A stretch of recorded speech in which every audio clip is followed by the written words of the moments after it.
Hello everyone, welcome to QDF's Self-Tape Pointers. I'll be going through a couple things to make sure that your self-tape is the best that it can be. Let's start off with the basics. Be sure to film in landscape and not in portrait. That is, shoot horizontally and not vertically, unless otherwise specified. Try to make sure that your background is free of obscurities, and try not to wear something that'll blend you in with it. Don't sweat it if there's a light switch or electrical outlet in your background. Perfection is not the goal here, but seeing you is. In terms of lighting, natural light really works wonders and is often the easiest as well. Try to place the window in front of you or off to your sides. Try never to have a window behind you or else you will be backlit. If this isn't possible, then ring lights or homemade lighting setups are really great as well. Now for some technical points. Don't shoot in super high resolution.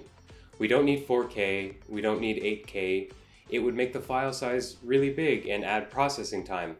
Standard HD, which is 1080p or 720p, is absolutely fine and is really recommended for self-tapes in general. If you're an iPhone user, and especially if you have somewhat of a newer iPhone, go to the camera settings, tap Format, and then choose Most Compatible. This will help keep your video size smaller and be in a format that we can actually use. Now, in terms of audio, try your best to have clear audio. So, if at all possible, turn off your fridge, close your windows. Remember, that's going to be the difference between this and this. And again, perfection is not the goal, as long as we can hear you clearly. We're not going to disqualify you, of course, if there's a car passing by outside or if there's a bang from an adjacent apartment. And if you do turn off your fridge, then don't forget to turn it back on afterwards.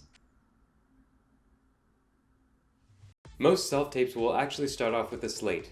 That is a short video introducing you as well as what you'll be performing. For our purposes, please include your name, your agency if you have one, as well as your chosen pieces. Hi, my name is Rahul Gandhi. I'm with Mark at House of Mark. I'll be performing a monologue from Crave by Sarah Kane, and my second offering will be Dentist from Little Shop of Horrors. Let's talk about framing. So your framing should depend on your scene. Generally, for theater, a good medium shot will do nicely. This is because the camera is close enough to pick up on your details, and at the same time it's far enough away to pick up some of your physicality. Don't be afraid to move your camera depending on your scene. A small, intimate scene for theater might do well in a medium close-up, such as this. But a scene that calls for specific physicality or gestures may do well to be a little bit more zoomed out.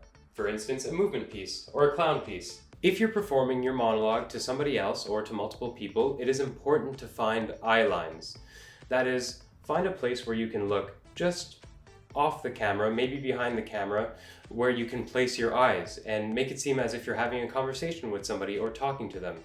Anchor these things in the room with objects that you may find behind your camera. For instance, I'm looking at a door frame right now, just off center of the camera. You can use light switches, you can use your thermostat, anything really to make it seem like you're talking to somebody and give yourself a strong eye line. Try this out with a couple of trial runs as well. Watch yourself in a previous recording to see if it really works. Generally, for monologues, it's a good idea not to look directly into the lens. It is important to place your camera at eye level. That is, the lens should be lined up with your eye, a little above, a little below. That's perfect. Also, try to keep your camera on something sturdy. You can use a tripod. You can use a whole bunch of luggage and a couple of drawers. I've definitely used both. Try not to have your camera be handheld. This can add some shake and some obscurities that we would rather avoid. Let's talk about what to wear. You should wear something that makes you feel comfortable and confident. Generally, you should stay away from distracting patterns or distracting text. Stripes, for example, may look great in real life, but look a little bit different on camera. In general, things that look great in real life might end up looking different on camera.